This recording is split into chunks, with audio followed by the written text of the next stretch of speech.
Baik, mari kita lanjutkan kembali setelah tadi belajar tentang teori atom Dalton. Salah satu postulat dari teori atom Dalton adalah bahwa yang namanya atom itu adalah partikel yang sudah yang paling kecil dan tidak dapat dibagi-bagi lagi, yaitu pada tahun 1803 ya. Tetapi seiring berjalannya waktu, saat ditemukannya sifat listrik dari suatu materi yang dilakukan oleh Michael Faraday, kemudian juga ditemukannya sinar radioaktif oleh suami istri, yaitu Marie Curie dan suaminya, maka kemudian para ilmuwan berusaha untuk membuktikan benarkah bahwa atom itu adalah sesuatu yang eh, tidak ada isinya, atau atom itu adalah partikel yang sudah paling kecil. Nah, salah satu percobaan sederhana untuk membuktikan bahwa materi itu mengandung muatan listrik adalah, contoh dulu di SMP misalnya kita punya sisir atau mistar. Kalau kita gosok-gosok ke baju, maaf, ke, ya bisa ke baju yang terbuat dari sutra ya, atau ke rambut, maka ternyata sisir atau mistar tadi itu mampu menarik potongan-potongan kertas.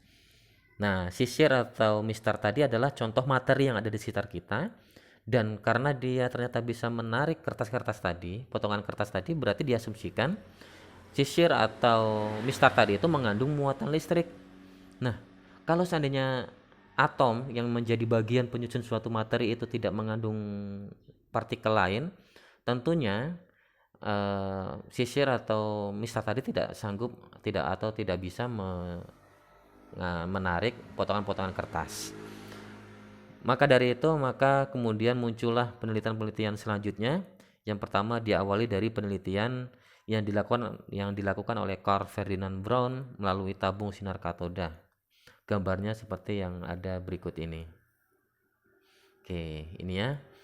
Nah, jadi sebelum ke teori atom Thomsonnya, kita akan Bapak akan ajak kita untuk menapak tilas penelitian.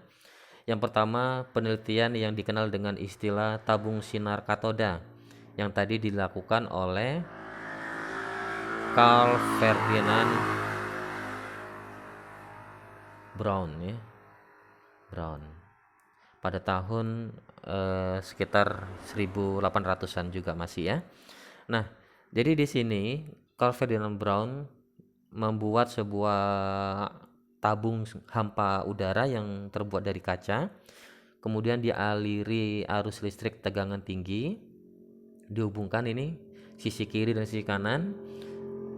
Listrik ini kemudian dikasih namanya listrik berarti ada yang kutub positif, ada kutub negatif. Kutub positif di sini disebut anoda, kutub negatifnya disebut katoda. Ternyata ketika diberikan tegangan tinggi ke dalam tabung sinar katoda ini, terjadi pancaran eh, radiasi dari katoda yang bergerak menuju ke anoda. Nah, tapi Carl Ferdinand Braun ini tidak tahu sinar radiasi ini apa gitu ya. Tetapi dia hanya menyebutkan bahwa ini adalah sinar katoda. Kenapa disebut sinar katoda? Karena sinarnya muncul dari sisi elektroda negatif atau yang disebut dengan katoda. Nah, sinar ini disebut sinar katoda. Nah, kemudian tabung sinar katoda mengalami beberapa modifikasi penyempurnaan, salah satunya oleh William Crookes, kemudian dilanjutkan kembali. Yang paling fenomenal adalah yang dilakukan oleh Joseph John Thomson. Nah, ada beberapa modifikasi yang dilakukan oleh Joseph John Thomson. Yang pertama adalah diberikannya baling-baling. Nah, jadi tabung sinar katodanya diberi baling-baling, dan ternyata ketika dialiri tegangan listrik, maka tadi kincir yang ada di dalam tabung sinar katoda ini berputar gitu ya. Artinya berarti sinar radiasi yang dipancarkan oleh katoda tadi itu mampu memutar baling-baling yang ada di dalam tabung sinar katoda. Kemudian perlakuan yang kedua adalah di sisi atas bawah dari tabung diberikan magnet, yang satunya negatif, yang satunya positif. Ternyata aliran dari sinar katoda tadi itu tidak lurus lagi. Kalau tadi lurus karena tidak ada perlakuan, sekarang ternyata sinar katodanya itu malah berbelok menuju ke magnet bermuatan positif.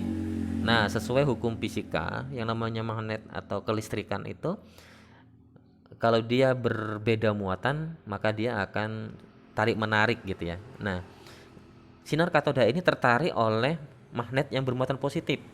Berarti kesimpulannya sinar katoda tadi ini dia bermuatan negatif gitu ya. Nah, kemudian oleh Stoney, sahabat dari Joseph John Thomson ini, dinamakanlah sinar katoda tadi sebagai elektron. Nah, karena penelitian yang sempurna ini dilakukan oleh J.J. Thomson atau Joseph John Thomson, maka elektron tadi yang bermuatan negatif ini diklaim adalah milik Thomson. Jadi penemu elektron adalah Thomson. Melalui apa? Melalui percobaan tabung sinar katoda. Nah, berdasarkan penemuannya ini berarti gugurlah postulat dari Dalton. Berarti di dalam sebuah atom itu masih ada partikel yang lebih kecil lagi yang telah ditemukan oleh Thomson, yaitu bermuatan negatif dan dinamakan elektron. Nah, berapa muatan atau massa dari elektron? Kemudian dilakukanlah percobaan tetes minyak oleh Robert Andrew Millikan. Nah, ini bentuk percobaannya. Jadi beliau meneteskan minyak ke dalam sebuah plat, kemudian ditembakkan sinar X, dan ternyata nanti kan tetesan itu menuju ke plat negatif. Di sini ada pengamatan yang dilakukan oleh Andre Millikan. Di sana nanti ketemu beda potensial, ketemu muatan atau massa dari Thomson. Nah, berdasarkan penemuan Thomson tadi, kita kembali ke atas, maka Thomson kemudian membuat teori atom yang dikenal dengan teori atom Thomson pada tahun 1900. Jadi menurut Thomson, atom itu adalah materi yang bermuatan positif dan di dalamnya tersebar elektron yang bermuatan negatif. Nah, nyebarnya bagaimana? Nyebarnya bagaikan kismis di dalam roti kismis. Oke, mungkin kalau kita belum pernah melihat roti kismis ya, karena versi roti kismis Indonesia itu beda dengan roti kismis di luar negeri. Kalau kismis Indonesia itu kismisnya di roti itu hanya nyebar di permukaan. Kalau kismis di luar negeri rotinya itu nyebar di dalam gitu. Nah, kalau kita di Indonesia mungkin lebih cocok kalau kita mengistilahkan dengan seperti buah semangka yang berbiji ya, semangka berbiji. Kalau semangka berbiji itu kita belah, maka dalamnya kita temukan biji-biji yang menyebar, tidak merata ya gitu ya. Nah, biji-biji yang tersebar di dalam tadi itulah menurut istilah ini bisa kita katakan sebagai elektron, sedangkan buah semangkanya itu sebagai bola pejalnya yang bermuatan positif. Mengapa Thomson menganggap bahwa bolanya tadi itu bermuatan positif? Karena atom itu netral. Kalau atomnya netral dan di dalamnya ada muatan negatif, berarti ada penyeimbang dari muatan negatif dari elektron tadi. Maka dari situlah dia menganggap bahwa bolanya tadi itu bermuatan positif. Nah, kalau kita buatkan gambarnya, inilah gambar dari teori atom Thomson. Digambarkan seperti ini. Ini kesimpulannya. Jadi Thomson itu punya 3 postulat. Yang pertama, atom itu tetap merupakan bola pejal tapi bermuatan positif. Jadi ada penambahan dari yang Dalton. Yang kedua, di dalam atom itu tersebar elektron yang bermuatan negatif. Ini dia elektronnya. Yang ketiga, atom itu bermuatan netral. Kenapa netral? Itulah tadi, karena dalam atom ada yang bermuatan positif dan ada yang bermuatan negatif. Baik, seperti itu kesimpulan kita tentang teori atom Thomson. Jadi berdasarkan penelitian yang dilakukan oleh Thomson, dia menyempurnakan bentuk atom yang telah dicetuskan oleh John Dalton. Tetapi di sini masih ada kelemahan dari gambar yang dibuat oleh Thomson. Bagaimana sebenarnya kedudukan elektron dan bola pejalnya ini? Masih menjadi sebuah tanda tanya, apakah memang seperti itu bentuknya atau ada bentuk lain. Dan ini menjadi pertanyaan para ilmuwan selanjutnya, sehingga akan memunculkan teori atom yang ketiga yang akan kita bahas di pertemuan berikutnya. Baik, terima kasih. Silakan disalin ke buku catatannya. Assalamualaikum warahmatullahi wabarakatuh.